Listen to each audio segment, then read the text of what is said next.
Sarap talaga pakiramdam kapag ang tinanim natin tumutubo na, no? At saka pagtubo nito ay mawi-witness pa natin na nagbubunga talaga tulad nito. Oh. Yan. May dalawa dyan. Doon pa, may isa. At saka dito pa, may dalawa. Ayan. Dalawa yan. Ito, may dalawa. Ang lalaki pa. Kitam. Wow. Parang wala lang yung pagod natin. May nagakaon sa ilang Ito pa. Itong lemon, no? Nag-isa. Yung kung mamunga ito, mabibili mo sa mall. Tag 25 ang isa. Diba? Sarap ng pakiramdam. At kung tayo ay magre-retiro na, hindi yung mag-uumpisa pa lang tayo. Dapat planning ahead talaga.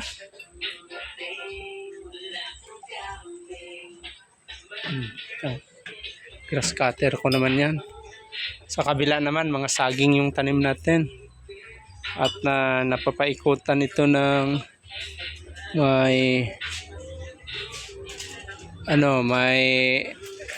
lansones, doon may durian, may buko pandan. Yan, old na yan na kuan, rambutan, puputulin ko na yan. Yung mga durian pa. Kahit itong bayabas talaga yung nangunguna sa lahat ng bunga. Malaki ito, parang yung size ng kuan.